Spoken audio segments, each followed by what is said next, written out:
This conference will now be recorded. Okay, well, it's 3 o'clock and we'll call the Pelican Preserve Advisory Committee meeting to order. We'll start with the roll. Ron DePonte. Here. John Grega. Here. Teresa Phillips. Here. Joe Schofield. Joe is not here. Glenn Sikorsky. Here. Okay. So we have 4 of the 5 here. We have a quorum and we'll start with this statement. The chairman is here as well. Who just came on? Well, there are 5 of us. Okay. Looks like there's 2 other people trying to get on. I have Tyler on and SDO on.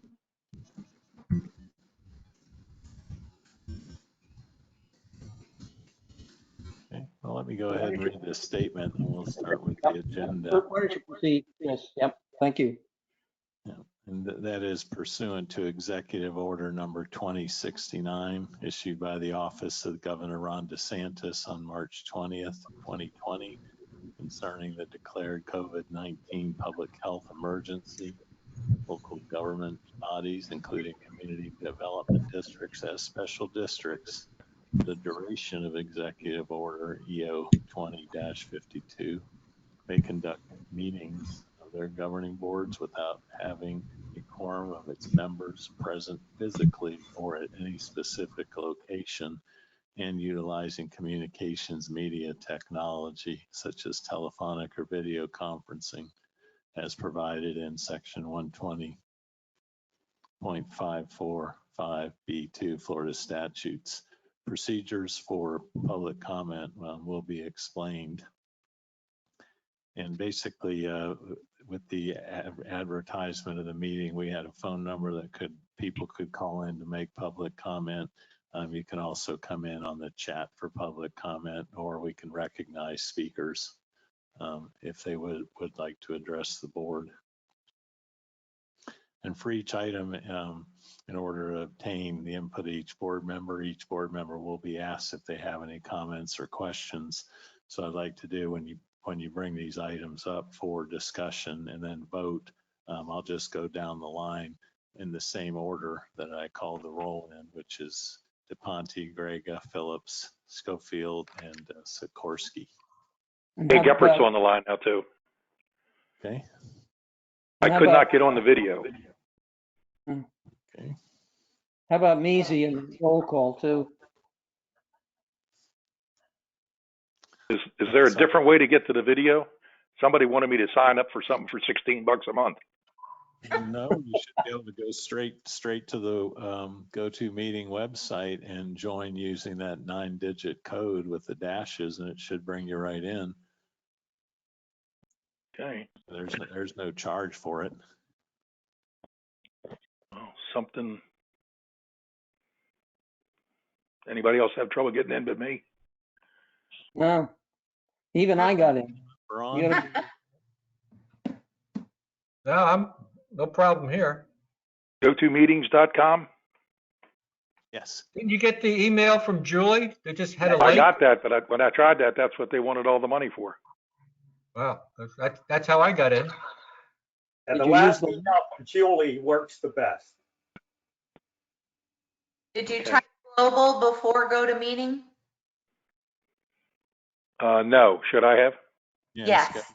If you want, you could do the global.gotomeeting.com and then it's /join/ and then our meeting code, which is 39705. Okay, I'm putting in that meeting code now. All right. It probably won't matter because it only has 5 photos up there anyway. So, I mean, as long as you can hear everybody, you're fine.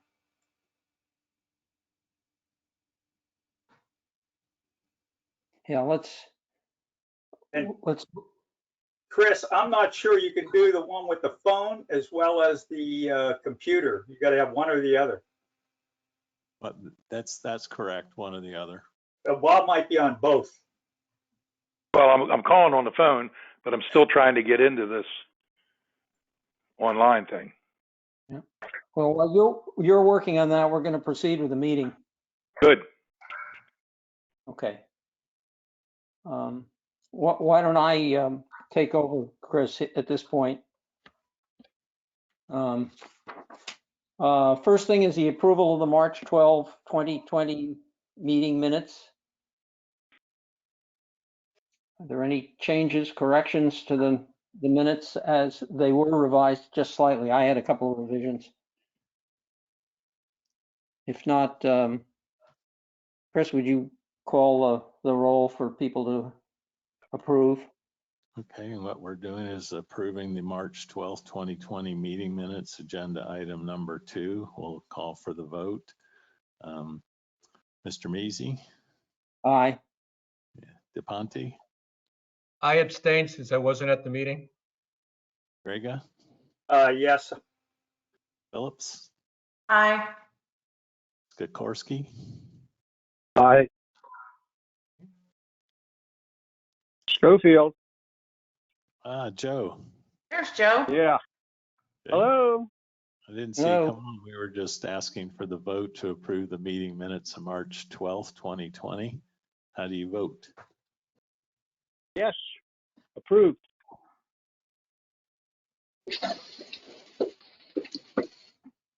Okay, that motion passes. The next item we'll move on to will be the financial report. Glenn, you're up. Good afternoon. I sent you the March 31st financial in the email.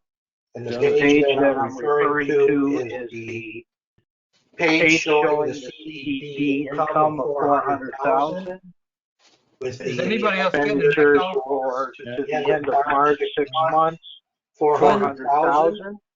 And we have a remaining budget of $934,878. Glenn, you have a big echo. Yeah, I'm on the phone. It's Big I echo. can't get the computer to acknowledge me. Can you hear me like this? Yeah, Joe, could you hold on and check a minute? Because if you're on the phone and your computer, you're causing all that reverb and echo. Are you on your phone and your computer? Yeah. Joe? That's Glenn. I'm on my phone. I don't have voice on my computer, unfortunately. Okay, Okay. but yeah, you're gonna have to cut one or the other off, because if you're running your phone and your computer's on at the same time, so you're saying there's no voice in your computer? Somewhere we're getting feedback from somebody. He has to have It's voice Glenn if he has a that has camera. both of them on. Sorry, say that. It's Glenn that has both the phone and the computer microphone on. Yeah, you can't. Hey, you can't- Chris, can you just manually mute caller 1? That's his phone. Can you just manually mute caller number 1? Can you guys hear me? Yes. Yes. Yeah. I think I might have just got the microphone working on my computer. Let me just. Am I I'm- still echoing? Okay, go ahead, Glenn. See what You're happens. fine now, Glenn. Am I echoing now? No. No. No. Okay, I muted the computer. All right, so as I said, I sent the March financial statement to you with the actual expenditures and the remaining budget. Are there any questions? Yeah, I had a couple, Glenn. And it's probably just the timing, but I noticed we have very favorable variances for a couple of things, the tree trimming and the landscape work. Scott may have to chime in on this. Will that eventually catch up, Scott, or are we going to stay? Yes, it will. It's all timing. Okay. So any variance that we're behind on in expenses, you're going to see that come to budget by the end of the year. How about one where we're way above budget, which is a street lighting repair and maintenance? That will remain above budget until I get the insurance money from the person who damaged the light post. Okay. I'm still fighting with their insurance company. Okay. Okay, and we have a motion to approve the financial report. I'll move. The second. I'll second it. Okay, so we'll go with the agenda item number 3, financial report, the vote. Mr. Measy, Aye. Mr. DePonte, Grega, Yes. Aye.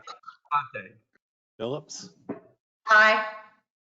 Schofield, Aye. Sikorsky. Aye. A motion carries, and we'll move on to the preliminary 2021. Well, we've got one other thing that I'd like to cover in the financial report. Glenn, did you get any Bill, more before information? we get there, could I ask who seconded that motion? I seconded it, and I think somebody else did too.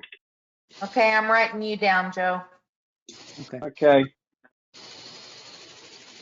Glenn, were you able to get information on the reserves? Remember, this is an item that's been kind of hanging here for quite a while. Were you able to get any information on that? Well, what I'm going to do is I'm working on the next agenda item, which is the budget for the 2021. And when I'm putting those numbers together, I will address that issue with the reserves. Okay. All right.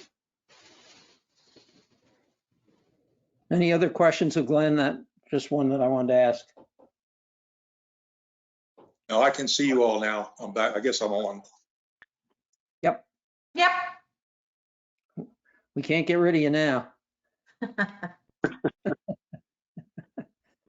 Okay, Chris, we can move on then.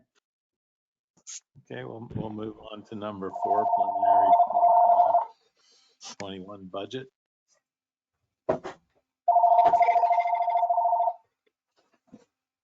Okay, Glenn? I'll address this. We whose phones ring? That was my office phone. I'm trying to shut it off. I know.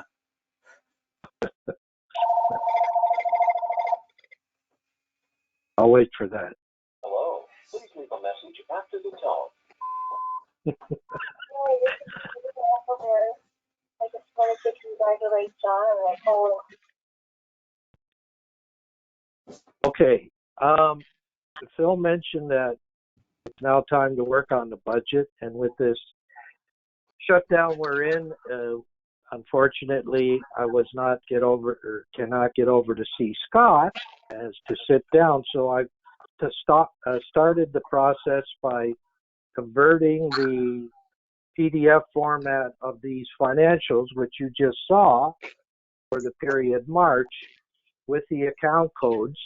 And the next step is to start filling in the slots to determine what we're going to come up with for the 2021 budget. So we're 6 months into the current year, and I noticed that last year's budget, they started working on it around the same time. And I've been in touch with Nancy Olson to get her assistance because I don't like reinventing the wheel, and she provided me with a couple of things to assist that.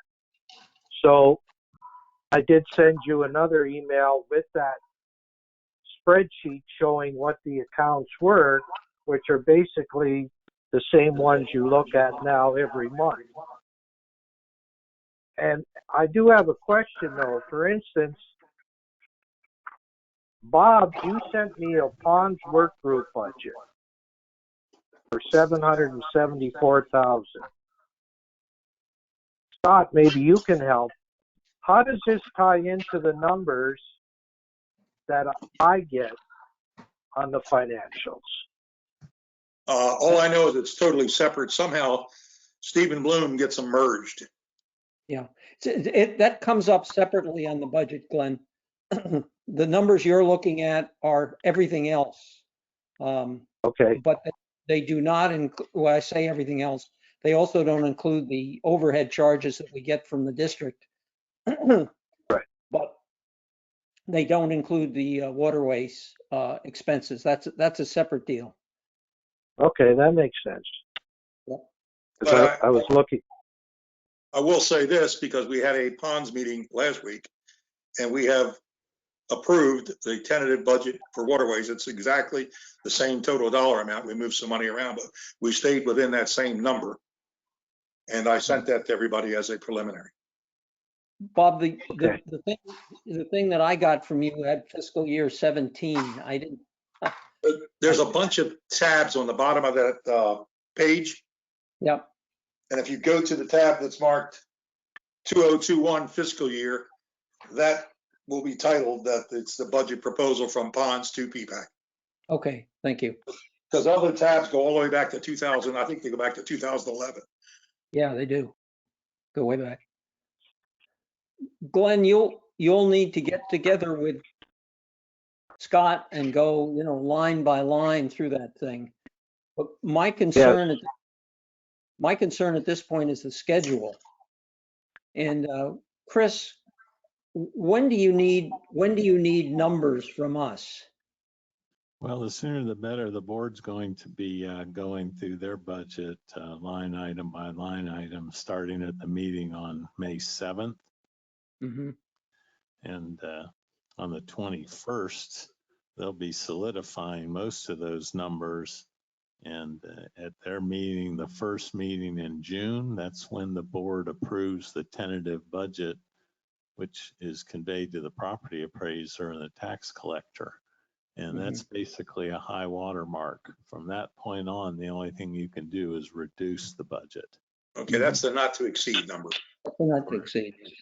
So typically what we'd be looking for is, at the very latest, that agenda item for the 4th would be toward the end of May, but it would be good to have it for the overall budget discussion on May 21st for that board meeting.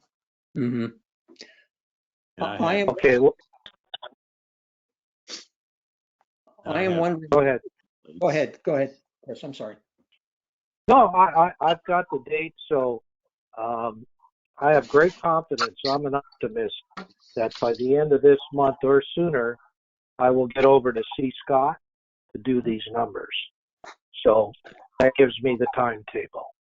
Okay. What I'm wondering is whether we should hold a budget workshop in order to, once Glenn has the numbers, so we can all look at them and solidify those numbers. I don't think it would have to be a long meeting, but I think we need to get at it. And I'm wondering whether we could set a meeting, let's say in early May, where we could all look at the budget. But I solicit everybody else's input on whether we should do that or not. Yeah, historically, we've done that, Phil. I totally agree. And the sooner the better. And Zoom is an easy way to do it.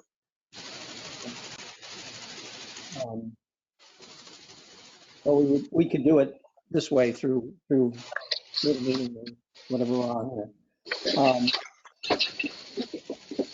Okay, what I'll do is I'll set up a time, Scott, with you for next week. That's the week of the 27th. And then we could, from that, Phil, I'll contact you to set up a meeting for the first week of May. Okay, that sounds good. Can I assume most, and we'll come out to you with select, with a few alternate dates that we can have this meeting, but I'm assuming that most of you aren't doing a lot of traveling. So we ought to be able to come up with a day that works for all of us. Sure, and keep in Cruises mind, are pretty cheap right now. set that date, that meeting does need to be noticed, and we need to put it on the PPAC website and Okay. also district's website. Okay. Glenn, would you, when you said, would you tell us when you set the date up with Scott so we can get the notice out and assuming that the numbers will be ready by the time you have your meeting with Scott? Chris, how much notice we need? You have to have the notice in 7 days prior to the meeting. Okay. Has to be posted, with your agenda. Well, then if you did it on Monday, then the earliest we could have our meeting would be on the 4th of May. So with, time crunch here. Yeah, it is a time crunch. Okay. We need to get at it as fast as possible. If we don't have numbers for that May 7th meeting, I guess the board will just have to work without our numbers and get those for the May 21st meeting. No, we'll have numbers. We'll be Well, fine. Phil, if I may, all we have to do, I have the numbers. All we have to do is load them into the spreadsheet, and I have to review the line by line with Glenn on what makes up the expenses. So, we can knock that out in 3 hours. Okay. We'll set up, I'll contact you tomorrow, Scott, to set up a meeting for probably, I'm looking at my calendar, Monday, the 27th.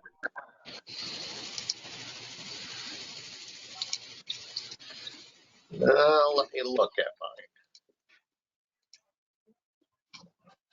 Hey, Glenn, well, Scott's looking at his calendar. I don't remember the budget line, but there's a safety and security budget line. And I believe this year's budget had 30,000 in it. We're going to go over a little bit of that later. Just for your information, I'm going to ask for almost double that for next year, 60,000. I'll send you some more details that we can share. Not going to be approved, Ron, sorry. Yeah. Oh, absolutely. This is just preliminary, obviously. Just kidding. Glenn, I'll make it work on the 27th. You just let me know what works for you. Okay. Okay. Call you tomorrow. I'm starting to look at noticing the the budget workshop. If we could notice it even today, we could hold it next Thursday. Would that work for everybody? Works for me, Kevin. Works. I'm okay. I'm going to run into the other room and get my calendar, but I'll be right I am fine with next Thursday. Okay. I'm good. Thursday, Glenn. Glenn, you're okay? Okay. Bob, you okay? Yeah, Thursday, the 30th is good for me. Okay. Joe? 30th is fine with me too. Okay. We look like we're set for the 30th then. At 2 o'clock? 2 o'clock. Okay. Okay. And would you gentlemen like to do the same format we have here, or go to meeting? We can, these meetings are automatically recorded too, and after the meeting, I can send you an MP4 file. Yep. Okay, what time are we talking about next Thursday? 2 o'clock on Thursday. 2 o'clock, Thursday the 30th. I'm good. Okay. So Chris, if after the meeting, you would notice that, and let's do it with GoToMeeting. I mean, it seems to be working okay now that we all figured out how to get on. Okay, I'll send it up. I'll set it up, and I'll send everybody a meeting invitation with the logon information. Okay. Excellent. Thank you. Okay. I think we're ready to move on to the next item. Next item is the assessment methodology report. And I put this on here. The I think all of you, I sent everybody a copy of the assessment methodology report. And John, I know you were in on the meeting where the board discussed this, and I think Bob and I were both listening in as well. And the board they're a little wishy-washy on it, frankly, but I think that they've finally determined to follow the methodology that Ron Wire has suggested. Bill Russ. Guy, Russ Wire. Russ Wire, I'm sorry. Bill Guy is opposed to it. The other four people seem to be inclined to go for it. They still have a real process to go through because it's got to be approved at a public meeting and then made, and they've got to plan the budget around those numbers. From what I could see, I'm certainly no expert on it, the procedure that Russ has proposed on its surface appears to be reasonably fair, from what I understand of it. The outcome from our perspective, and I'm looking, very, very parochially at just the outcome for Pelican Preserve. There would be a change right now, as you know. All of no matter what you're doing, what kind of building you're in, what kind of unit you're in, you're charged the same as all the other units. And that's for the O&M part of it. There is a difference for the finance end of it, but that's not what they're working on here, or for the budget, for the bond end of it. That's different. But the O&M part of it is the same for every door in the place. This new process would differentiate between larger and smaller homes, or single family and multifamily homes. The charges, using this year's budget as an example, the charges for the single family home would increase by about 4%, and the charges for the multifamily homes would go down by about 5%. So it didn't look to me as though it's an awful thing to present to people. 4%, is I think on the order of $36 or something of that sort. So we were in this only to the extent that we were told what the process was. We really didn't have any input as to what the board would decide to do. But from the perspective of Pelican Preserve, or the residents of Pelican Preserve, it doesn't appear to be too damaging. So that's my comment, and I'd certainly be open to anything anybody else has to say about it. I support that, Phil. When I went to the meeting and listened to Russ's presentation quite a while ago, I wasn't overly happy with it, but it seemed reasonable and equitable, and everybody was sharing in it. And they've got to do it. And you're right, we don't have much input to it at all, but I guess I was pleasantly surprised that it wasn't too bad. Now we already lost the fight because it was done this year with the amount of overhead we got hit with. It's now 14% of the total. It was 10%, but that's a done deal. That was already in this year's budget. So the assessment methodology, as opposed to the allocation methodology, the allocation's already been done. The assessment methodology would take effect for the next budget. Bob, you've looked at this. You have any comments? Well, as you've said, it's a very comprehensive report that Russ did. I don't have any qualms with his methodology. Apparently, it's standard accepted practice. The only thing that concerns me, because the increase or change for Pelican is really not significant in the big scheme of things, but I'm still troubled by the fact that the only beneficiaries of the change are the golf courses. You know, they both seem to really come out ahead. For whatever reason, I mean, they just get a disproportionate break. And maybe we've been, you know, disadvantaging them for years. But that's my only comment with it. Mhm. I'm not totally sure that I understand how we're responsible for 14%. And I've gone through it a couple of times. It's just not transparent, but I accept it. We can challenge it later if we feel the need to. Yep. And if I may, Mr. Gephardt, on the golf course, that did bring up some consternation over here, but typically those, like a ERU or an ERC did not differentiate between multi-family and single family. On the golf course acreage, it did not.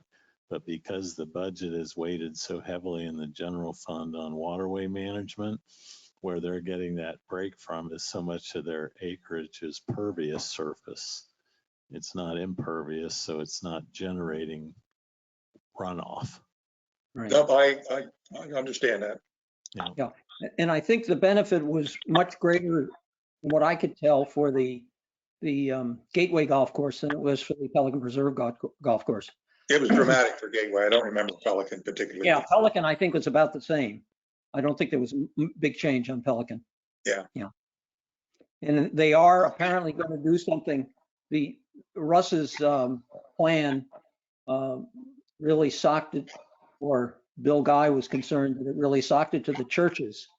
And I think they're going to do something to adjust that. Excuse me.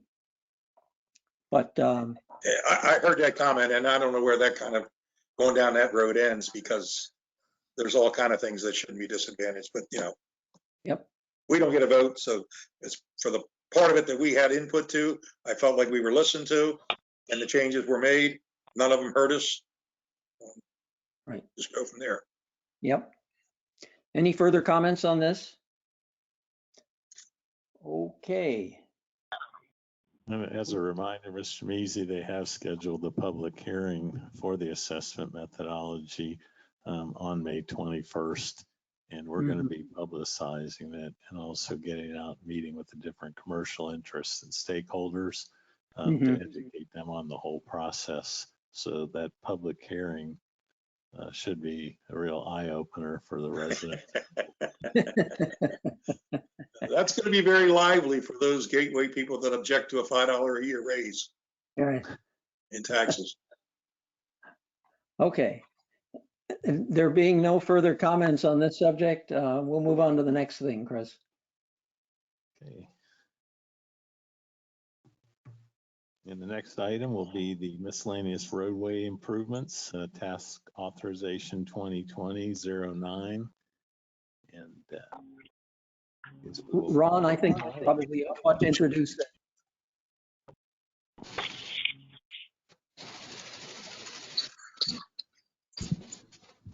Ron, you want to introduce? I'm waiting for Chris to stop doing what he's doing.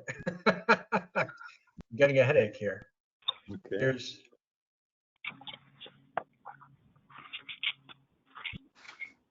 starting with the sign tech. Okay, what do you've got there now? You've got well, this is all part of Scott's report here. So yeah, I can go through some of this, and Scott, you can chime in as you'd like. Ron, if we might, we may want to have Wayne go ahead and give his report, because his invoices or proposal is not in the expense that I presented to you. Okay. Well, Ron, I think it seems to me that you ought to give a kind of an overview from the perspective of the go ahead and do that. Group. You know, not specifics of things, but what it is you're trying to accomplish and what the projects are. Scott can get into how much they cost and how they're going to come up. Okay, because that leads into all these other things that Scott's got in his report. Right. If you guys recall, at last month's meeting, you approved 4 projects. One project was the realignment of the corner at Trieste and Pelican Preserve Boulevard. Okay. The second thing that you approved was the installation of 2 speed limit signs on Pelican Preserve Boulevard at the entrance and exit of the Viadana neighborhood on Pelican Preserve Boulevard. You also approved the rumble strip installation on Veneta. The fourth thing that you approved was the, if you will, the realignment of the golf cart crossing on Cypress Grove between IBIS 8 and IBIS 9. Those are the four things that you guys approved. What we've got here are a couple of different things. One, there's dollar figures now for each one of those projects. Number two, we've asked Tetra Tech if they would be, I hate to use the word of manager because that overstates a little bit of what they're being asked to do, but to take care of the interface, if you will, with the city of Fort Myers. So that includes permitting. There may be some other documents that Tyler can go through that in his discussions with the city that they may require. And any kind of inspections that the city would have to set up with the individual contractors. So they would do all of those kind of overhead or interface functions between us and the city of Fort Myers. Scott would still be doing the individual contracting for each one of those projects. So there are multiple contracts involved here. The last thing that I wanted to throw into this, not that it was confusing enough, actually two things we need to throw into this. The SSWG has had some discussions about whether it would be safer to move the IBIS 8 to IBIS 9 crossing to the Solero corner versus the Azura corner. When the SSWG originally talked about that, I kind of put it on the side because of the extra money involved. The Azura crossing really just is a matter of putting new striping across Cypress Grove and the movement of some of the golf cart crossing signs. There wasn't a major dollar impact. If we moved it to the Solera corner, now we're talking about digging up and installation of new golf cart pathways to get to that corner. And that was going to be, I thought at the time, a significant dollar increase. So I really didn't even approach it. Even though we believe it's a safer solution, we didn't think it was worth, $7,000 or $8,000 or whatever it might be to accomplish that. Since then, Scott came up with the need to do some repair work on one of the exits / entrances to the preserve golf cart path, if you will. And this is not the Trieste Corner one. This is on the southern end of the preserve, if you will, that just comes up to Pelican Preserve Boulevard. If you take a look at that particular area that Scott's talking about, there's lots of tree root damage to the pathway there that really needs to be dealt with. Repairing it, taking roots out, etc. So when Scott got the proposal for that, he also included the revised Solera crossing for the golf cart path. As it turns out, that golf cart change is not quite as expensive as we thought it was going to be. I think it was almost $6,000 or something like that. But when you combine those two things together, the revised golf cart path and the maintenance to the Pelican Preserve path entrance, the preserve entrance, there's actually a savings of, and I don't have the figure right in front of me, but it's almost $3,000 savings. 2,800 and change, yep. Yeah, so when you put those two projects together, it seemed there's like a $2,500 cost now for that Solera corner. That seemed to be appropriate to at least present it to you guys as something we might really want to consider doing. All right, so there's two things there. One is the repair to the path around the entrance to the preserve, whether that's a $5,000 or $6,000 effort. If you guys want to approve that. Now that's not part of the SSWG effort. That's strictly a maintenance effort that Scott has identified? And if the answer to that is yes, then do you want to add the revised golf cart crossing at Solera to that contract? And that would be an additional cost of about $2,500 or $2,600 to include that. Let me put another caveat in here, not to make things even more complicated. I've discussed all of this with the golf club. Okay, because obviously they've got to approve, if we want to move it to the Solera corner, they've got to approve that. In discussion with Ian about this, we decided, well, he actually decided that he really needed to bring this up to his management for 2 points. He wants to make sure that there's no insurance issue with having golf club golf carts driving down Cypress Grove. Okay, even though 80% of them do it now anyway because of the Azura issue. He wanted to just check with them to make sure that was not going to be an issue from a insurance perspective. And he also wanted to make sure that his management didn't have an issue with the dollars involved. They've got a few dollars that they would be spending. We have the bulk of the dollars, okay, to accomplish this. He has come back, and while he hasn't gotten the answer from his insurance company yet, his management has asked for us to provide a document from the CDD manager, okay, the CDD manager, that the CDD will indeed put up the dollars to make, whether it's the Azura crossing or the Solera crossing, that we are going to pay for that. I forwarded that request to Chris Shoemaker. I think it was early this morning, Chris, if not late yesterday, I forget which, and asked him if that's something he could do in writing, or whether there would have to be some other documentation involved with making that commitment.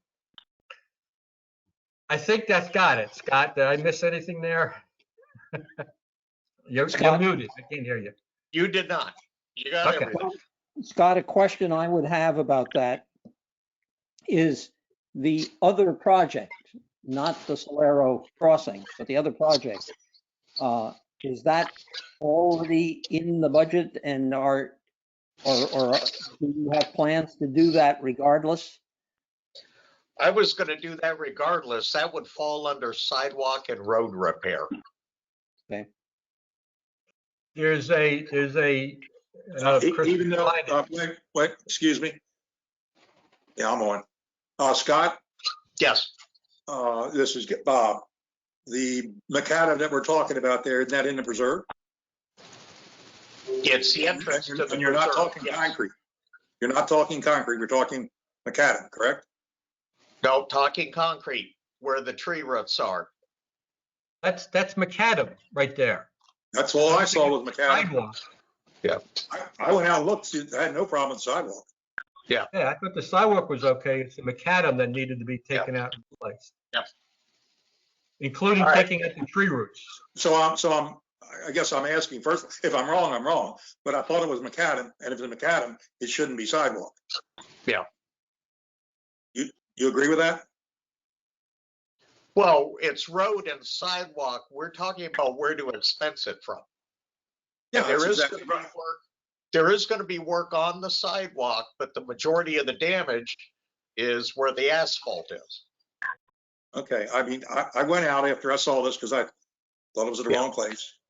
And there's no way in this world that I'd ever pay $5,000 for that little bit of stuff on that macadam. I mean, the people would have to be walking in the trees to be in the bothered problem of those roots.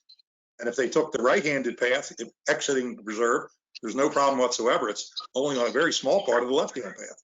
Well, actually, it's the entire left side of that path. So, I mean, we could do it. Facing the preserve or exiting the preserve? Yes, you could eliminate that one path. Yeah, that was a choice. If you're entering the preserve, then it would be on that right-hand side. The left is perfectly fine. Correct. The left is fine. Okay. So, block it off. Or personally, I wouldn't do anything to it, but I certainly wouldn't do it for $5,000. Okay. If it was coming out of my pocket, and I encourage all the other members of this to go look. I know Ron and I have looked because we talked about it, and I see what you're concerned about. I do see it, but it ain't worth $5,000 to me. So before we vote on that, if anybody else hasn't looked at it, I'd like to defer it to the next meeting so they can be looked at. All the other stuff I totally agree with. All right, I have some disagreement with that crossing and having the club carts driving down Cypress Grove that's almost a quarter of a mile, a little less, 2/10 of a mile, I think, or by at least, it's pretty far. The club carts only go 12, 14 mile an hour. And at some point, they are going to be in the 2 lanes of traffic.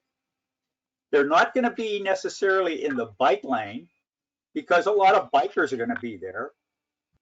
And you have cars driving down that Cypress Grove at 30+ mile an hour. Most of them go 45. A club cart has to get approval by the insurance company. I have big objections to club carts driving down Pelican Preserve Boulevard. They are not allowed on the road. They're not even allowed in the parking lot of the golf course. John, So I agree and disagree with Exceptions of that. We've had exceptions with the now virus. They are now letting the club carts go in the parking lot, but normally they are not allowed there because of insurance. Okay, John, you're referring specifically to the carts owned by the golf course, not golf carts generically, correct? That's correct, because Okay. golf carts owned by individuals, they are licensed to drive the roads. They have brake lights. They have turn signals. You have none of that. You have no backup red lights, brake lights of any type on the club-owned golf course carts. And you're going to be slowing down to make a right-hand turn. You're on the street of a 4-lane highway. Now, John, if it's approved by the insurance company, I'm fine with that. I think there's a big liability issue with that. And right So, now, you don't have any. Aren't the golf carts are driving down the road over at the back end of Pelican Preserve Boulevard through those condos. That's 15 mile an hour. That street is 15 mile per hour. And that street is 15 miles per hour. And that is why there was no official golf cart path separate from the street. But Joe, if the golf carts from the clubs don't have the proper lights, signals, and don't go the right speed, even though the speed limit there is 15, they still, from what I'm thinking, don't meet the right code to be on the road. And they're on the road. That's part of the design. Guys, let me interject here. I'm going to say a couple things. John, if the golf club insurance company comes back and says it's fine with them, are you satisfied, yes or no?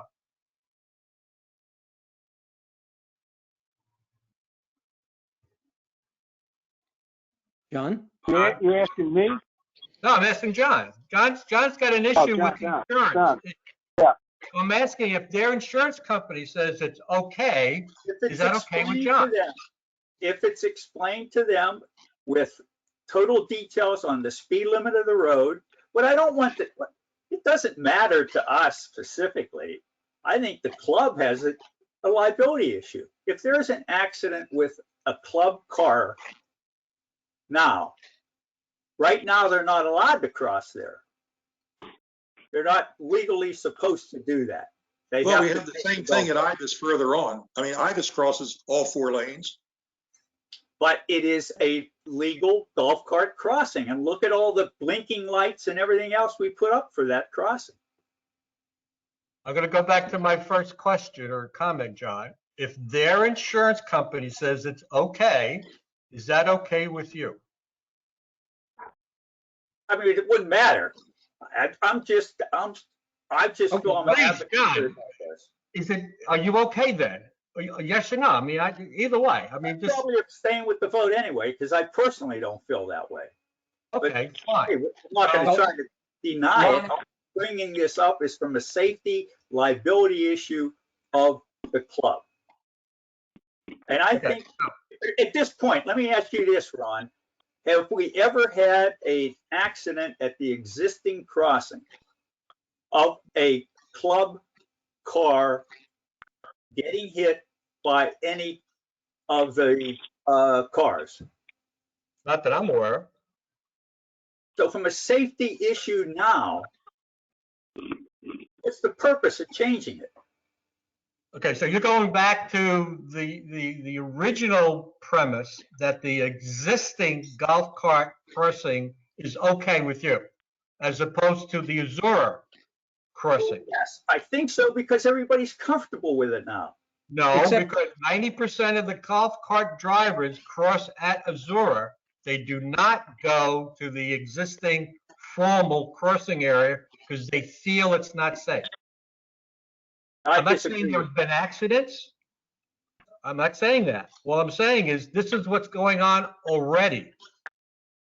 Okay, which is one of the reasons why the SSWG recommended making the change to the Azura crossing. Okay, that's been presented to the club. They initially said yes, but when I brought up the Solera option, they said, well, let's get to our insurance company and make sure it's okay with them, and that's fine with me. You know. Okay. I mean, they're golf carts. Let's find out what the insurance company says. If they okay it, then we can decide to okay it ourselves, or we can have a vote on it.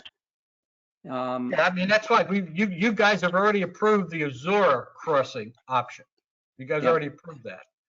So unless you want to revisit that now, I say leave that the way it is. And pending on what the response I get from the club, I'll come back to you guys and let you know. Yeah. Now, the other part of it is the maintenance. Ron, can I ask a question on this? If a lot of the golfers are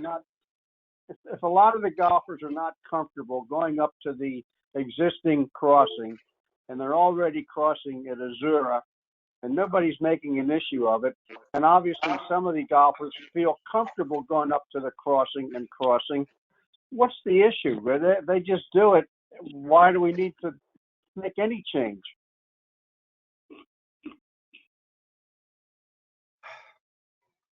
I would think that from at least an SSWG perspective, that we should make the actual crossing where people cross, as opposed to ignoring it. Okay, that's our view. Okay, you guys approved that last month. If you guys want to revisit that, that's your prerogative. We think it's a safer crossing at Azura, and we should make that the official crossing. In discussions with the club, they've agreed with that.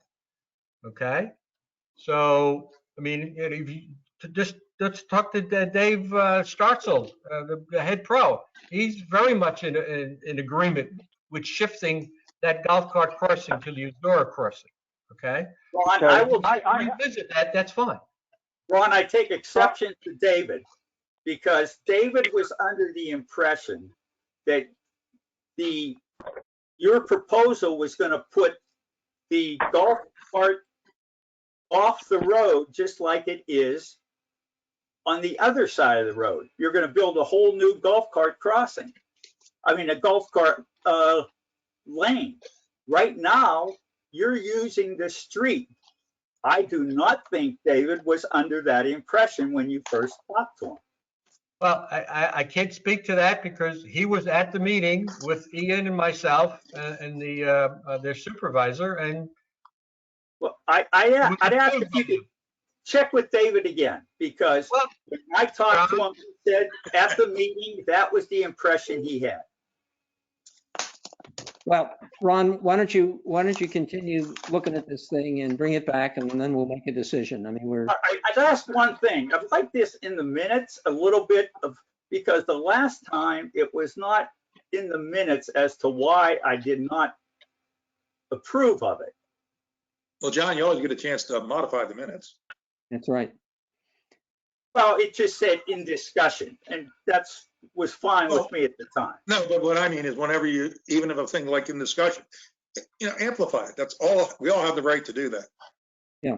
If I'd like to weigh into this to add to the confusion, Ron, I'm looking at an overhead map of the crossings, the one that exists today, and the one you proposed for Solaro.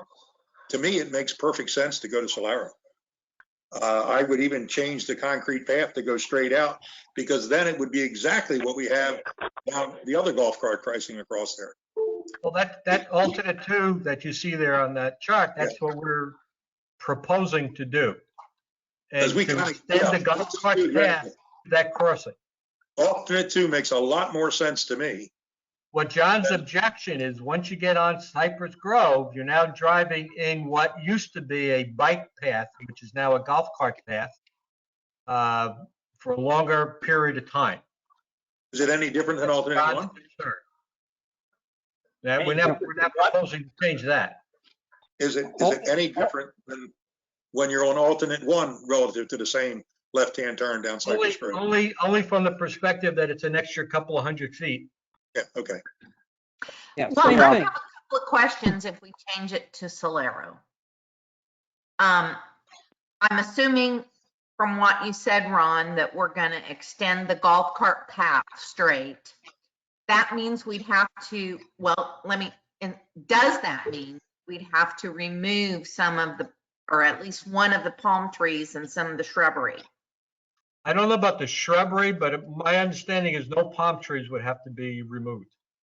Okay, and then my second question is, would the path as it curves now be blocked off or dug up in some way? Because it's my opinion that if we leave that path there, that the people are going to continue to go the way they were going anyway.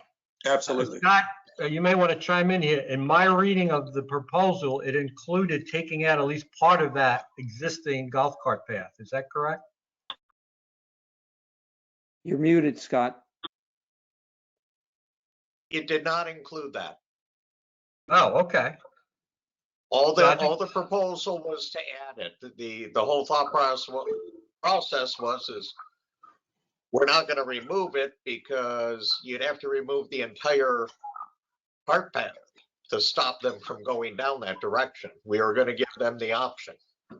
No, can't do that. I just think that if You're talking a size. Don't remove it or block it somehow. Yeah. People are just going to continue to do what they're doing anyway. Yeah, you got to move it. Correct. Take the option away from Ron, You're talking a sizable expense.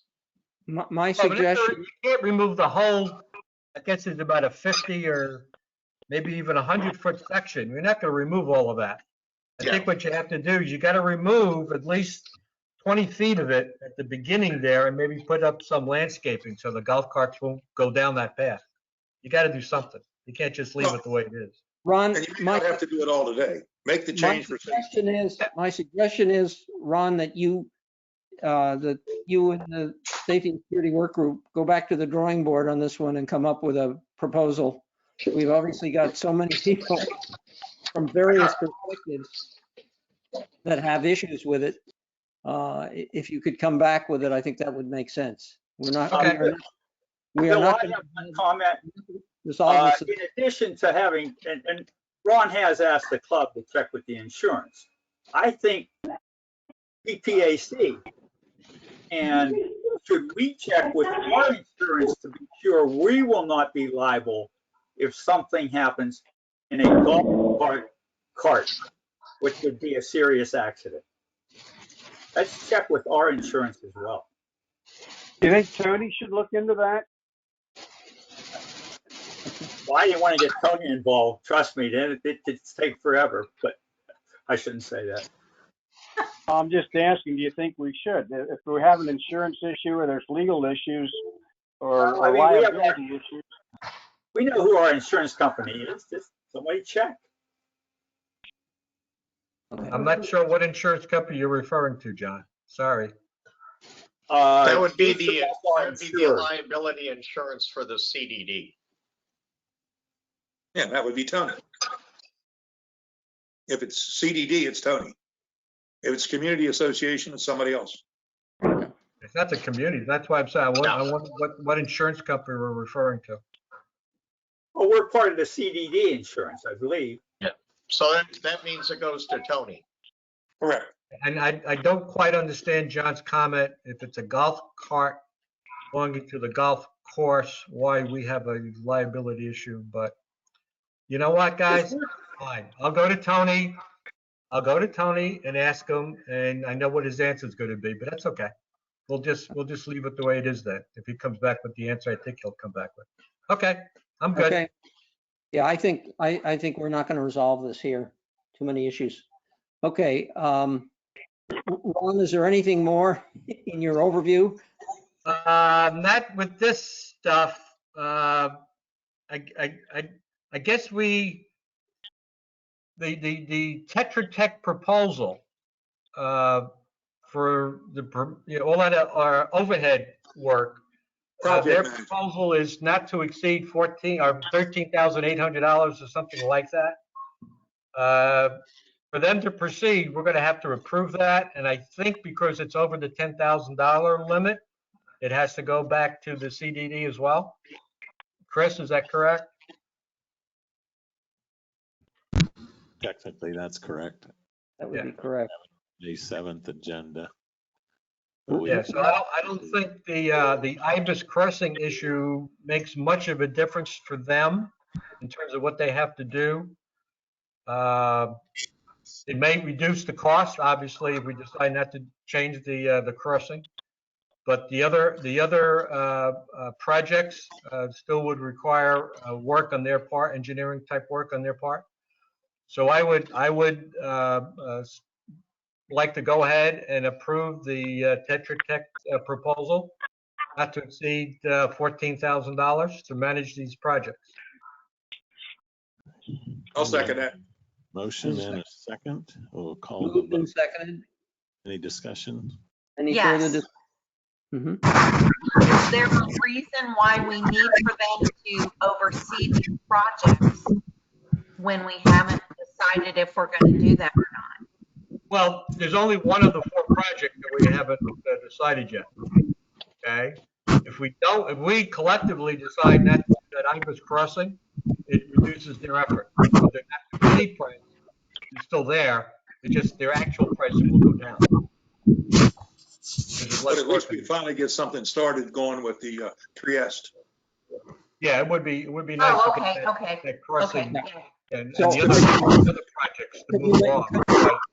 Make the motion, Ron, make the motion pending decision concerning the Cypress Grove crossing.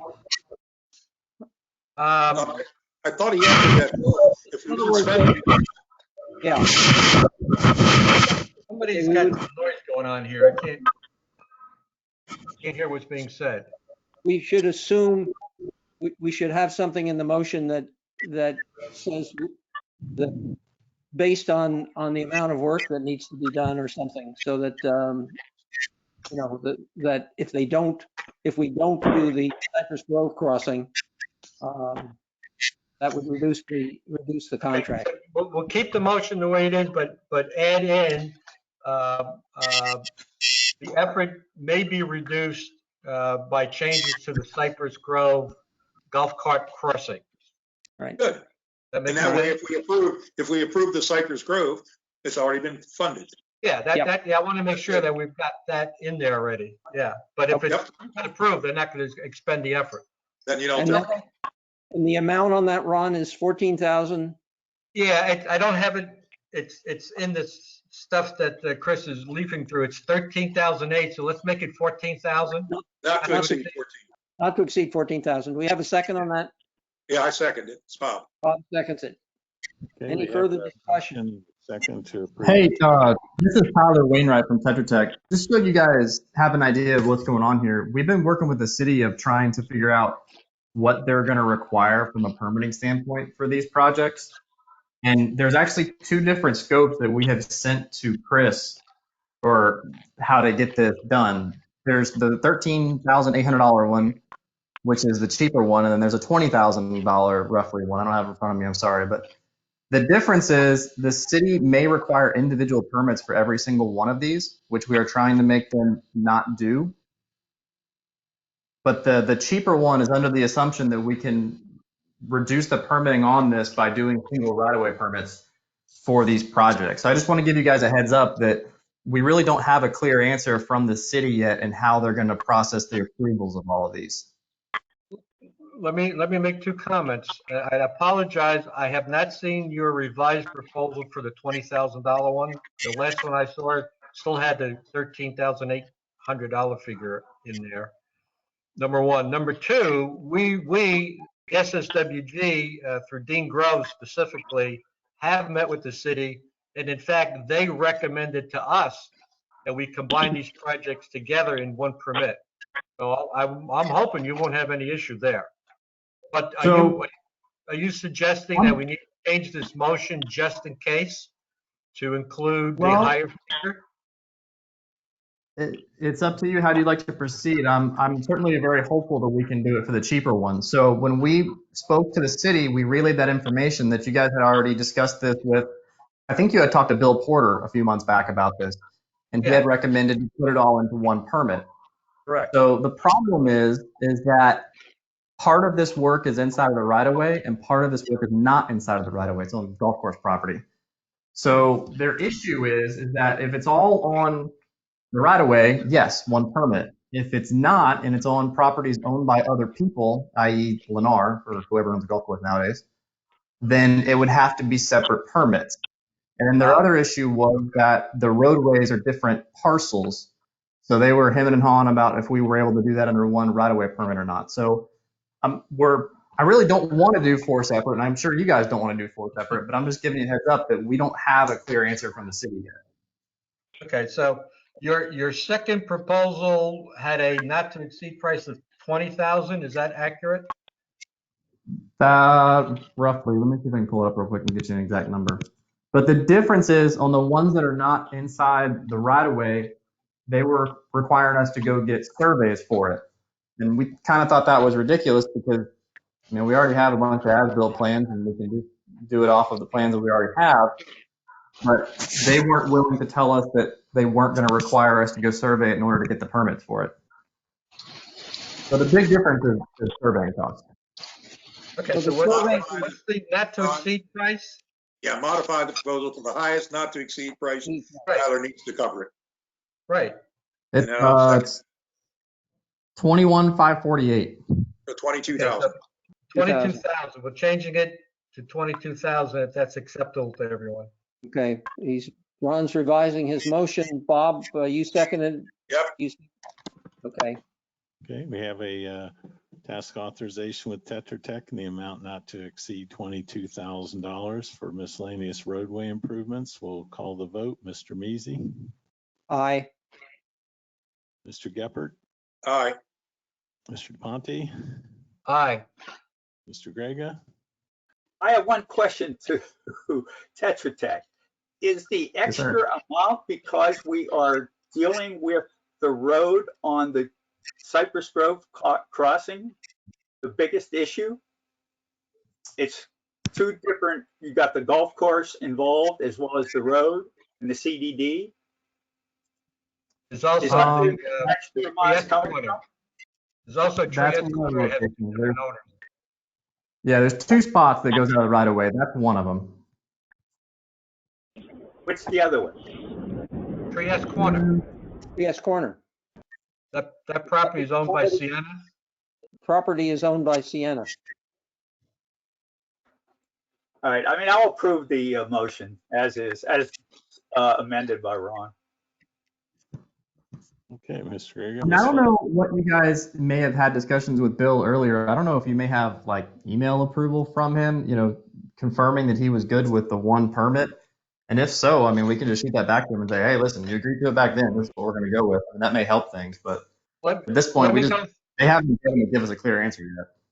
Sure. Let me go through my records and I'll talk to Dean to see if he has anything in writing or whether it was just, if you will, minutes of a meeting versus an actual email. Okay. Okay. Let's go forward with reach Grega. He said aye. That is Right. correct. Phillips, You're muted. Oops, still muted. There you go. Aye. aye. Thank you. Mr. Schofield, Aye. Mr. Sikorsky. Aye. Motion passes unanimously for approval of the task authorization. We'll move forward to the association manager report and Securitas. All right, if we could we allow Danielle from Securitas to give her update and report? And could Hello. we make the screen bigger? Screen bigger. You should be able to do that on your own Yeah, the computer. type is so small, I can't see it.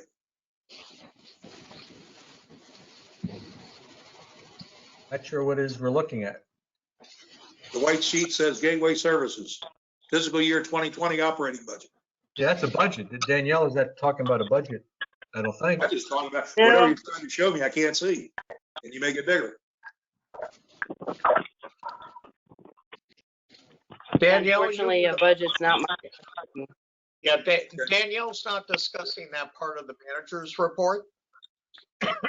She's That's giving much better, her, thank yeah, Securitas. Go ahead, Danielle.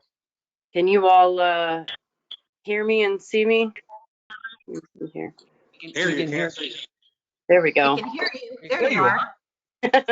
Hi. Hello, Danielle. Okay. Hi. Move forward. So all I have is just to report our numbers. For March, we were down a bit. Our guest passes that were issued was 10,991, which is down about 4,000 from February. And then in our resident lane entries, we've had about 67,357. So we're down 15,000 entries in March compared to February. So I also pulled our numbers so far this month, and just to kind of put it in perspective, we've only got a week left in the month, and we only have 4,128 guest entries. So I guess that's a good thing, knowing people are not coming in. And then resident lane entries were at 26,621 so far this month. Wow. So So with the COVID, we're not going in and out near as much. right, absolutely. I mean, we're cut into about a third so far this month, and we've got a week left, but based on our trend, we're definitely going to be less than half this month. So, Good news and bad news. yeah. Mostly all bad news. Any other questions for Danielle? Danielle, what was the resident entry for April so far? 26,000 what? 621. Okay, thank you. You're welcome. Can I ask Glenn here? Yeah. Were you involved, your company, with these incidents we had on the cartways pass, etc.? As far as what incidents in particular are you speaking to?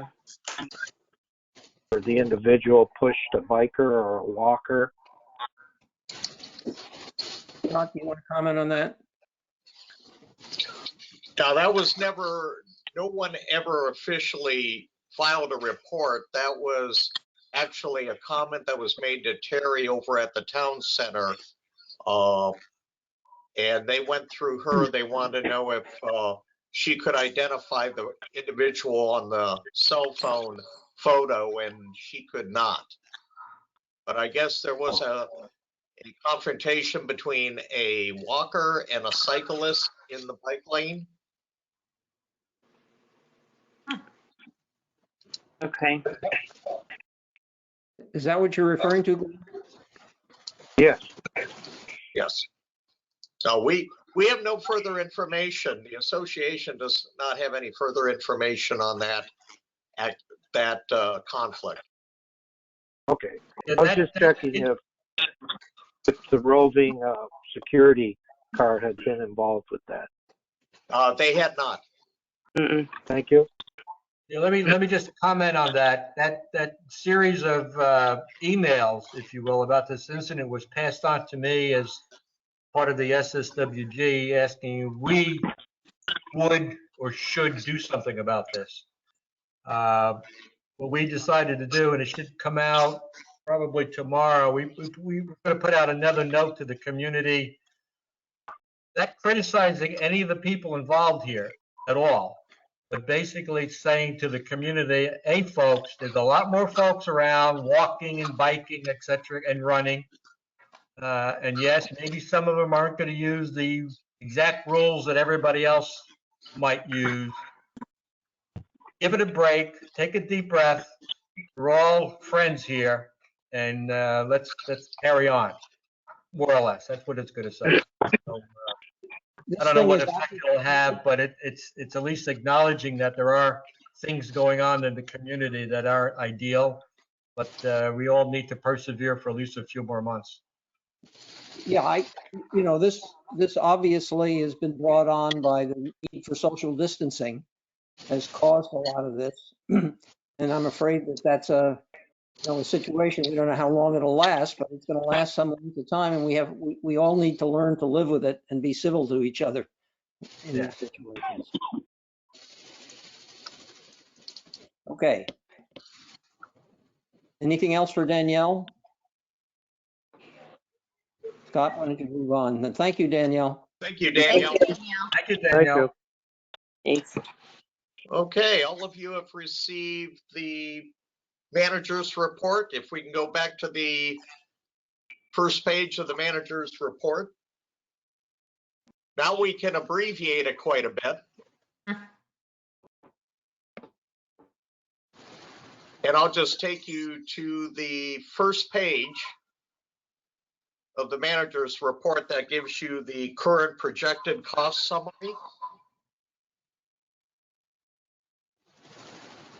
No, all the way to the top. You've got to go the other way, no? Other way. All the way. It's like corralling cats. Where to go? Keep going. No, keep going. Keep going.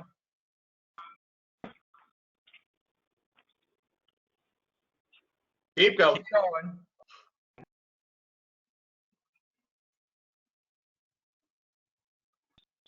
Yeah. I'm glad I printed it.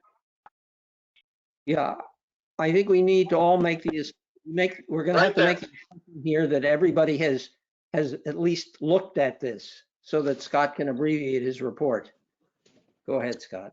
Okay, on the items that have been approved by you, that is the Viadana speed signs, the crosswalk at Pelican Preserve Boulevard in Trieste, the ADA concrete bench and concrete pad for picking up the ADA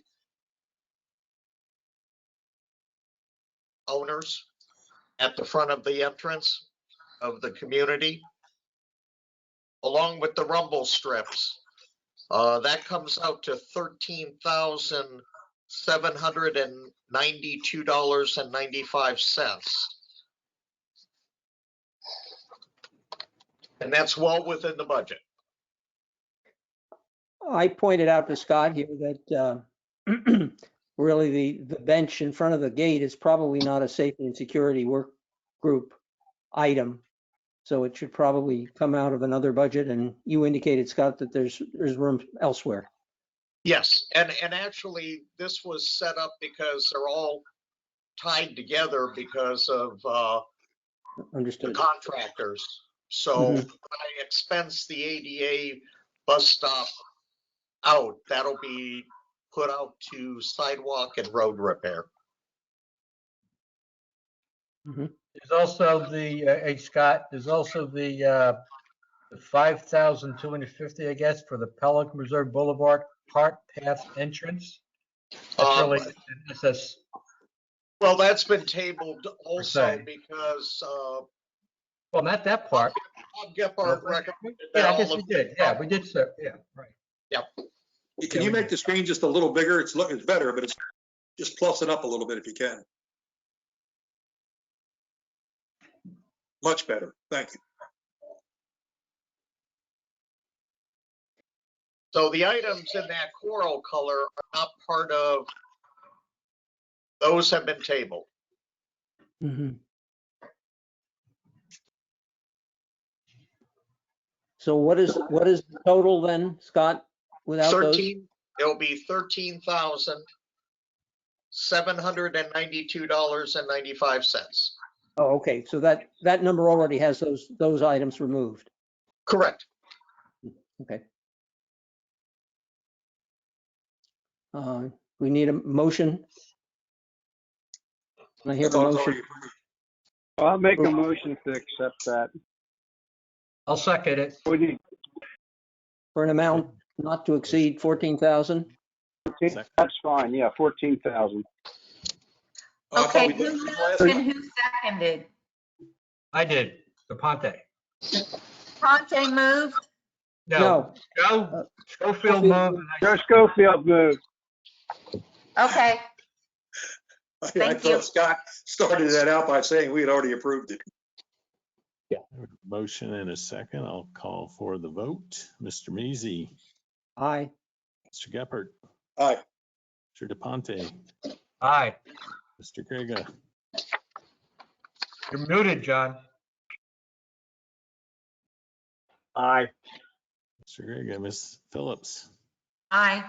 Mr. Schofield, Aye. Mr. Sikorsky. Aye. Motion carries unanimously. Hey, Glenn, you show up as being muted, and yet every time you talk, we hear you. He's on telephone. He's on his phone. I'm on my, Who's on booth? I got a loud voice. Yeah, Chris, a question on this, and it's a generalized question. This will have to go to the board, I assume. It will not, because there'll be separate invoices Yeah. Oh, okay. and All they right. all fall under 10,000. Yep. Okay. We'll issue Okay. purchase orders and take care of it that way. Okay. Thank you. Next is item number 11, Gateway meeting attendance schedule.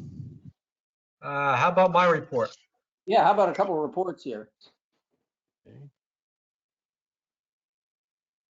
Hans work group. I'm ready. Sorry. We've skipped over that part on the agenda. We'll go to number 8, Ponds Work Group report. Okay. In the past, I've reported that Karina was done quite a few times. It's not done yet, and the problem is it's not really a problem. We have allowed our contractor wide latitude in when he works. He's a very small company. So when he gets a project in another community that needs his attention, ours is not dire. And we have for the last 3 years told him, go do them first. Now, having said that, Karina should still be done this month. And then we'll be moving on to Matarita. So the inconsistency, if you go back through other notes where I keep reporting it's finished and it didn't, that's my optimism. And now it's no longer unbridled. We know where we are. The second item is we have submitted a budget for next year, which is staying exactly the same as this year, and it hasn't changed in 4 years. So we're comfortable. We're no longer getting any new additions to the ponds work group. We got all the conservation area, we got all the ponds and everything. So we are at an operating budget now. We are currently in discussions with Lennar, as I've reported many times, to get the Prado and Pistoia neighborhoods aeration equipment up and functioning. I'm happy to say we're made some progress in the last 2 weeks. And what we have asked, what the work group has asked Lennar to do, and I've been working with Chris Schumacher, so he's tuned into it that I don't walk off the plank here. But we've asked Solitude Lake Management to give us a proposal to how to bring everything up to running condition and to our standards. So I have that dollar number over in the left hand. We went to Lennar and said, okay, you go out and get a contract to do on these same ponds those things that you will do, looking for your lowest bidder.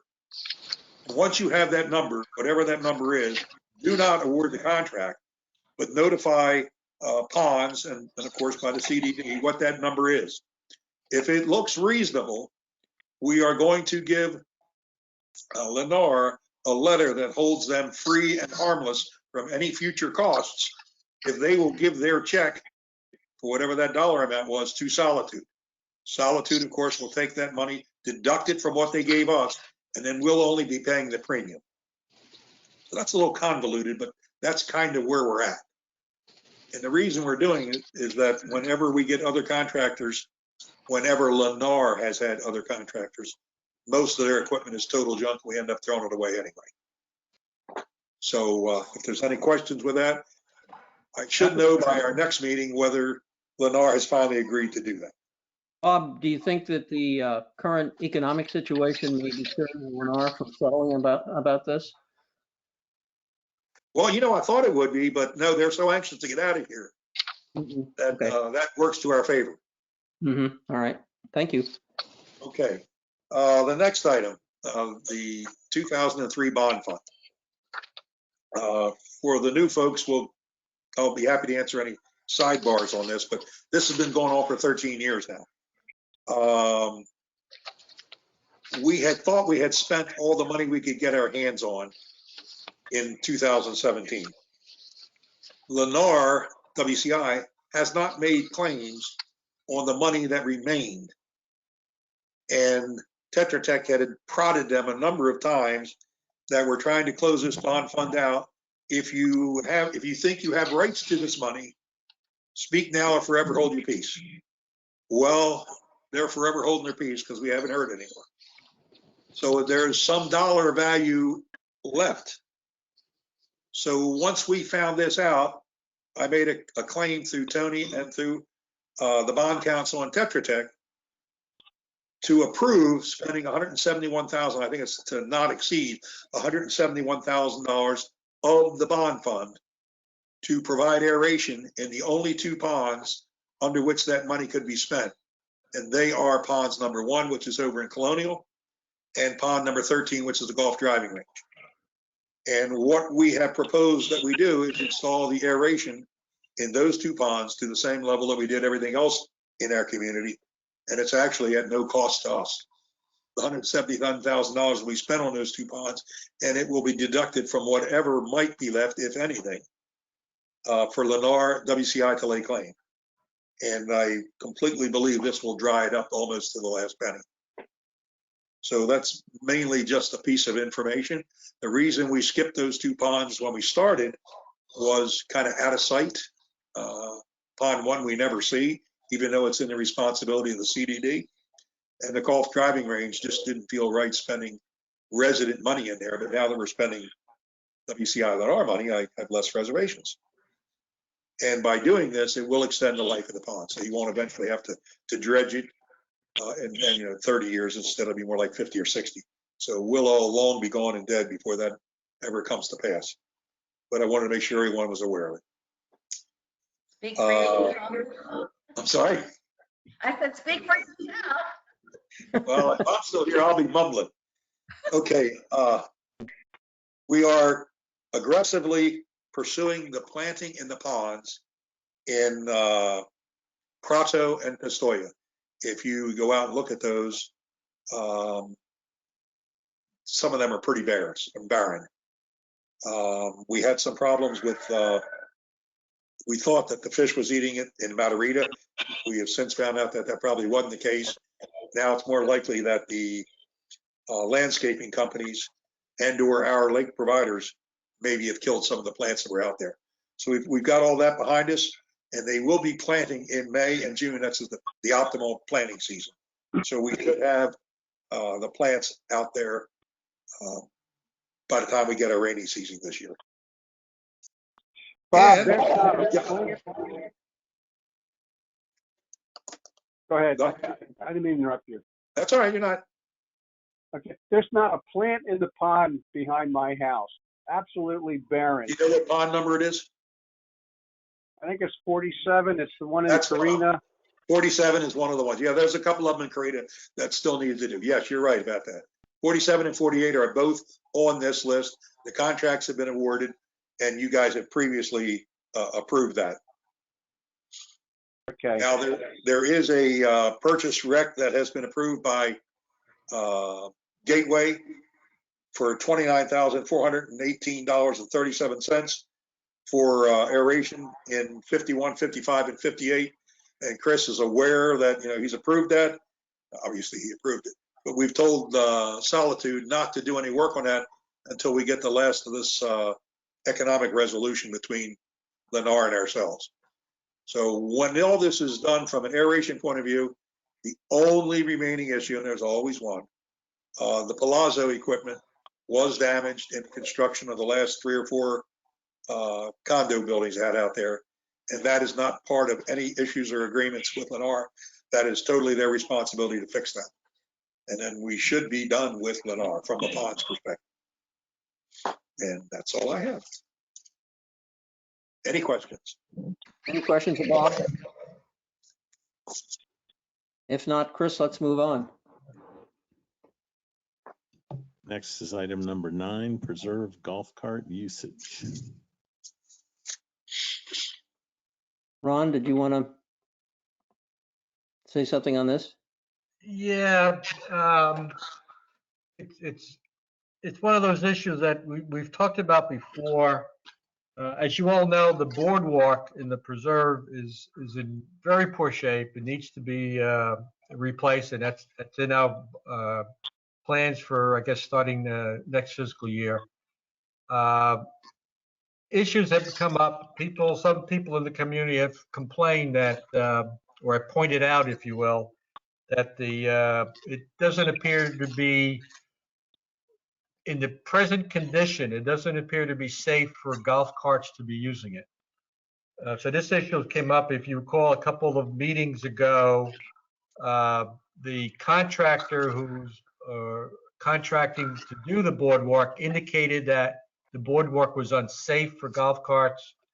We had a spirited discussion at that meeting. The conclusion was we were going to go back and ask the contractor if he was willing to put in writing that the boardwalk was unsafe for golf cart usage. To my knowledge, that never occurred. We got a report, but it didn't say it was unsafe. Yeah, like I said. Yeah, and it was the engineer who did it, not the contractor. The engineering I firm. apologize. Okay.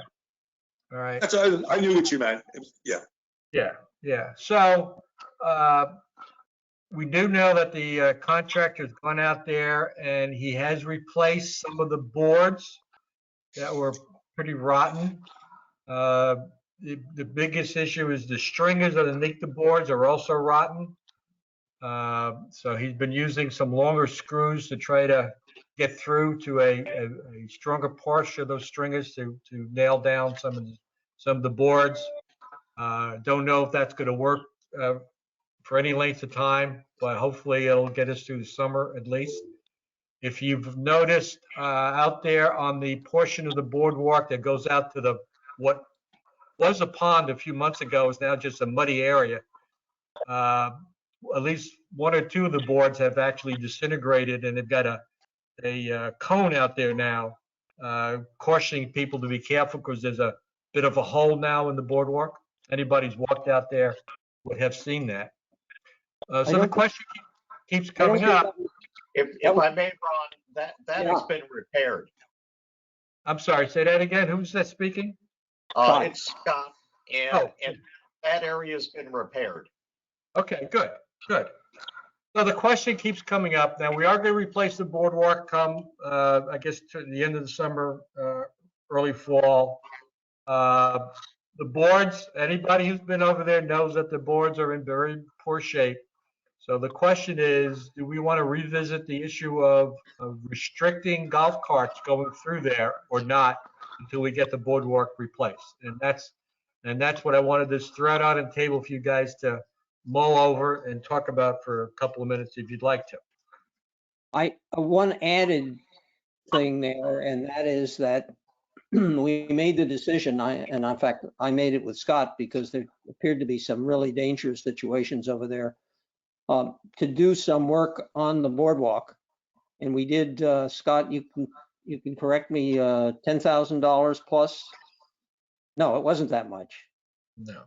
It was 3,850. I'm thinking of something else. I approved that because I can do that. It's something that I want to go back and have the committee approve. It's already been done. Chris has already approved it, but I'd like to go back and have that done. But you ought to be aware that we did have some special work done there because we thought that it looked dangerous enough that we really needed to do something. So let me, do you need a motion there, Phil? Well, need a motion for that, yes. And then Okay. the other, it's kind of a separate discussion. I just bring Yeah, that so up. let me just throw out one more point about golf carts. In the era of social distancing, you cannot do that if you allow golf carts on that boardwalk. Okay? I mean, the boardwalk is 7 to 8 feet wide, I believe, and golf carts are 4 feet wide. So it's physically impossible to successfully do social distancing by allowing golf carts out on the boardwalk. So that's, Well, if the golf cart's 4 feet wide, I'd say the boardwalk's not more than 6 feet wide. Therefore, there's no social distancing if anybody's walking in an opposite direction. I've measured the width of the boardwalk and it is at least 7 feet wide. Okay. Period. Okay. Well, okay. So, I accept that. Okay. Regardless of whether it's 6 or 7 or even 8, you can't do social distancing with golf carts. You may remember that the last time we had this discussion, I might have had 1 or 2 comments, if I remember. Yeah, I think you did, Bob. First of all, social distancing, golf carts are totally unrelated. Okay, you're not going to run anybody over. You wouldn't have run them over before. You won't run them over now. You take your time. You back up and you go forward. You wait till you get a spot to go around them. Why are you looking like that, Rob? I'm not talking about people hitting people with golf carts. I'm talking about social distancing. It's got. Well, I mean, whether I'm in a cart or whether I'm walking, you're either 6 feet away or you're not. I don't understand why social distancing says I can't social distance in a golf cart. But anyway, if you're on a 7-foot wide path, you can't social distance with a golf cart. You just don't pass. You wait until one of you gets to the end. I never passed a person walking anyway before. Whatever. Okay. We've been hearing about restricting golf carts. I've been hearing this for 10 years, long before we ever had a problem with the thing deteriorating. And I totally agree with you that we need to fix it. No problem with that. I don't understand why we have to restrict or why we'd even want to restrict a golf cart. There's a lot of people that can't get around any other way than if golf carts and bikes, and they go up there. Now, we said the last time, because I thought this was kind of a dead issue, when the contract report or the engineering report didn't have a safety issue. We all hung our hats on that. If there was a safety issue, we all signed on. Well, there wasn't, but now we're talking about it again. I've said my piece. Other comments? I agree with your piece. Anybody else want to chime in? Yes or no? I agree with Bob. Okay, let me go up to an entirely different topic. As you know, we invited the Fort Myers Police Department to come in. Ron, before you do that, I'd like to have a motion to approve the repairs that have been completed on the boardwalk at the cost of $3,850, Scott? I will make that motion that we approve the repairs that are already completed. I'll accept it. Second it. Okay, it's been moved and seconded. And we have a motion and a second to approve the $3,850 for the boardwalk repair. We'll call for the vote. Mr. Measy? Aye. Mr. Geppert? Aye. Mr. DePonte? Aye. Grega? Aye. Philip? Aye. Mr. Schofield, Aye. Mr. Sikorsky, Aye. and the motion passes unanimously. If it had failed, would Phil have to pay? I'm just asking. No? If it failed to vote, Phil, would you have paid it? Well, you have to understand that we had already given me the authority to approve up to $5,000 on an emergency. I'm just kidding. Go ahead. Go ahead, Ron. I would have paid it to keep my golf cart going across it. I would. Okay, I think the next item on the agenda is the SSWG report. Is that correct, Chris? Yes, Safety Security Work Group Report, item 10. Yeah, that's me. We've talked about just about everything I needed to talk about. There's one open item, however. As you know, some years ago, we invited the Myers Police Department to come in and patrol our roads. We had to pass a resolution, got approved by the CDD. And in fact, there was a formal agreement between the CDD and the city of Fort Myers, allows the police to come in and give out speeding tickets, etc. That document covered only what we euphemistically call old Pelican roads. It does not cover new Pelican roads. So what we need to do, if you want to have the Fort Myers Police be able to patrol the entire community, we need to add all of those streets off of Cypress Grove and Prado and Pistoria and Matarita, et cetera, to that document. I contacted Tony Pierce and asked about how do we go about doing that. He said what he needs is a motion from the PPAC to the GSCDD asking them to revise that agreement to include all of the new roads. So unless there's any other discussion, I'd like to offer a motion to accomplish that. One point of discussion first. Okay, go ahead. Just a question, Ron. Sure. The part of the community west of Matarita where it's not city water, is that still Fort Myers? Yes. From a patrolling perspective between them and the county, they've agreed that it's really Fort Myers Police Department that has jurisdiction over the entire community. Very good. Okay. Yeah. I guess Anything that else? means I can't drive race down the street anymore. I'm sorry, say it again. Ron, I have a I question. guess that means I can't drive race down my street anymore. Yeah, you can't go over 25. I'm sorry. Ron, you can, Trish. You just have to be willing to pay the ticket. Gotcha. There you go. Ron, do the Fort Myers police have the option on Cypress Grove now? No. Cypress Grove, so they, all the way out Cypress Grove, which is 30 some mile an hour, they cannot ticket anybody. Correct. They can't give them speeding tickets the way the agreement reads today. So we need to That's why I'm trying to modify read. the agreement to include all those roads out there. You want to include all the roads off of Cypress Grove as well? Yeah. Oh, yeah, absolutely. All the roads, all the new roads. It's a list of them. Everything in Pelican. Yeah, so there's I don't know, there's 20 different roads out there. You know, Serena Way, Severino, Minquiera, Julia, Vitale, I mean, go on, you know, I've got them all. I think we can say everything in the Cypress Grove area. We are recommending to the board that those roads be added to the agreement with the City of Fort Myers Police Department. I think that should be the. What I would do is I'll send to Chris the actual listing of the roads because the agreement lists the actual roads. Okay, so it would not be modified to say all roads off of Cypress Grove or something of that nature. It has to be specific, and I have a list of all the roads. Okay. Okay. So do you want to restate Now, that does that motion? mean that every road inside Pelican is covered? Correct. Why don't we just word it that way? Because the agreement requires each individual road to be identified. I don't make it up. I was told that. I was just talking about for the motion, not. Oh, yeah, that's fine. Yeah. Okay. Hey, Ron, Yeah. Ron, you Yes. need to change the spelling for Vitale. You have VITE and it's VITA, just so your document's correct. VIT. What did you say it is? ALE. It's ALE? VIT. Okay, gotcha. I'll do that.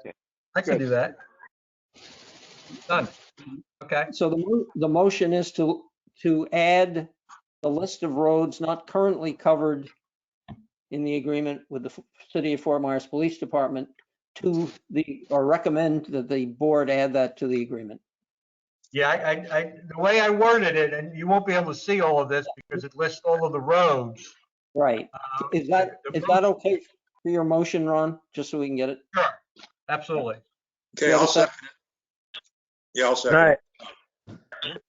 Can I say, Glenn, when we voted on this many moons ago about police presence, I was not in favor of it, but I've seen now the benefit of doing this, and I wholeheartedly support that we have this entire coverage for our community. Thank you. Further comments? Okay, Chris, will you poll the board for your votes? Motion and a second. Call for the vote. Mr. Measy? Aye. Mr. Geppert? Aye. Mr. DePonte? Aye. Mr. Grega? Aye. Ms. Phillips? Aye. Mr. Schofield? Aye. Mr. Sikorsky? Aye. Motion carries unanimously.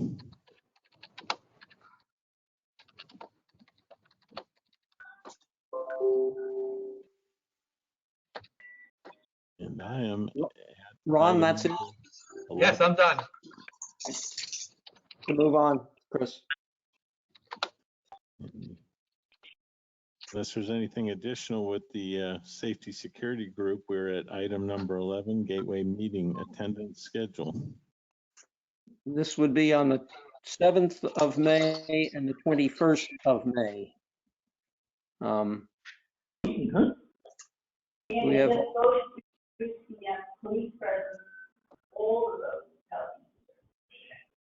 I'm sorry. We're losing the I'm not hearing that comment.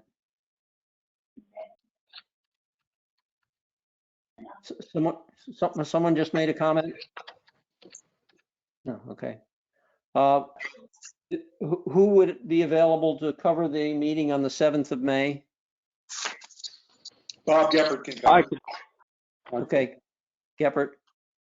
21st of May? Which is also the public hearing for the assessment methodology. Right. Oh my God. But we ought to have somebody sitting in on that public hearing. It's Glenn, I'll go. I can do it. I'll cover it. Phil, you want to do it? Yeah, I'll do it. Okay. All right. Bob on the 7th and me on the 21st. Okay. Okay, committee member requests and also any audience comments. We have not received any requests to speak or any chats coming in. Okay. I just have a question.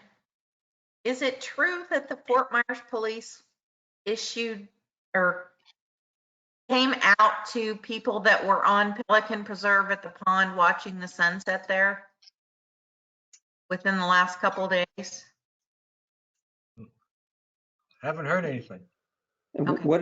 What did you hear they did, Teresa? I heard that there were several people in golf carts at the pond there at the corner of Pelican Preserve and Cypress Grove, and that someone called the Fort Myers Police to come out and break them up because they were supposedly violating social distancing. I heard that as well. True or not? You did? I heard it. I mean, I cannot verify it. Okay. Hey, Scott, are you still on? I am still Yeah, on. I'm here. There's no incident report about that, has there? No, there's been no report on that, and I would venture to say that the Fort Myers Police Department did not show up. Well, it seemed to me they would have more important things to do than that. There's Yeah, a lot I of don't golf believe, carts up there frequently doing it, 5, 6 golf carts, and I've always seen them spaced pretty well apart. It's not like some of these roundabouts where you see golf carts next to each other. These people, when we drive around in the evening and see them up there parked, they've got safe distance between them. Yeah. And there's 3, 4, maybe 5 at the most go up there and just watch the sunset. Yeah. now the patrol officer is instructed to drive by and just remind them about social distancing. We do that as a courtesy, but I have seen crowds up to 30 back there. So, I mean, I saw a group they will gather, but around 16 people over by the tennis courts the other day having lunch with beer and sandwiches, and they were very well socializing close to each other. But that was in the parking lot back there in the corner. So, do we actually have the right to enforce that, or just recommend it? no, we don't enforce that. Yeah, We are we don't have the right to enforce that. We can recommend it, but we can't. We can only recommend. You're right. Yep. Yeah. Okay. This is an ongoing problem for the CPCA Board of Directors. We keep telling people that they are supposed to be responsible and practice social distancing, but there are people who just don't seem to want to do it. It's a difficult problem. No one's been appointed to sheriff yet. Right. We'll have I'm to not wait. volunteering. Well, sheriff is the kindest word I've heard to describe it. And I'm not applying for the job. No guts, no glory. It looked good with a badge. Thanks. On the committee member requests and comments, I have a couple of things that I just want to find out where we stand. We approved at the last meeting this $35,000 for the trellises and other work. Is that something that it's over $10,000? Was that ever approved by the board? Yes, it was. It was. It was, and the project has started. The demolition has been completed. There was a delay in materials, and they plan on completing that work the week of May 11th. Okay. So, but it was approved by the board. Okay. Yes.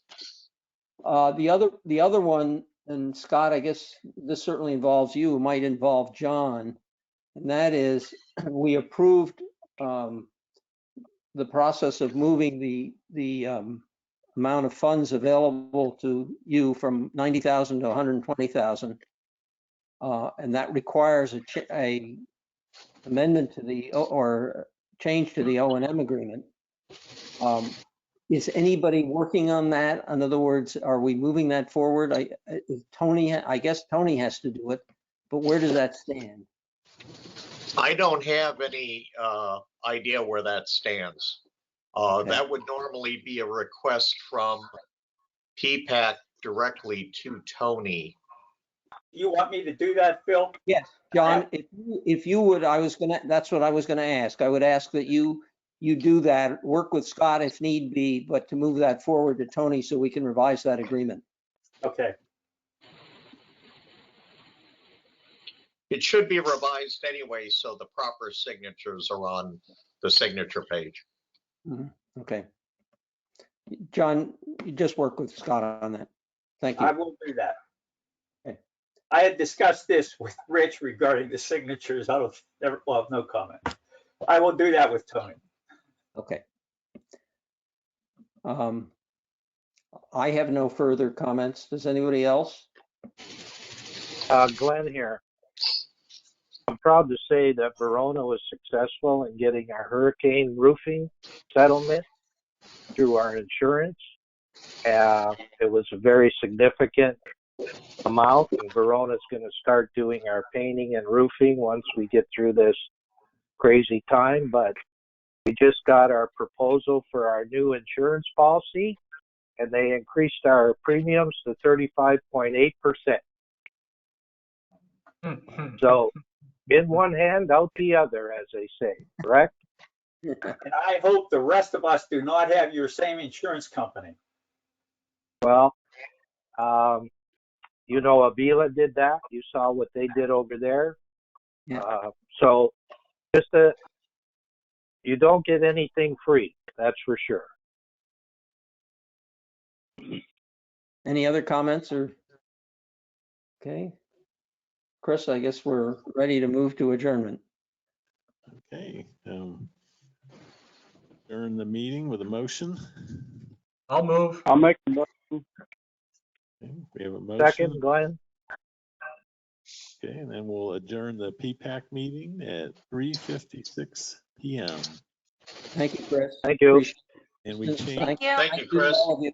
Add Thanks an a Hey, lot. extra- does anybody need a face mask, by the way? My wife's made a couple hundred of them. Okay. Oh, We good, might good, contact thank you. Anybody needs a face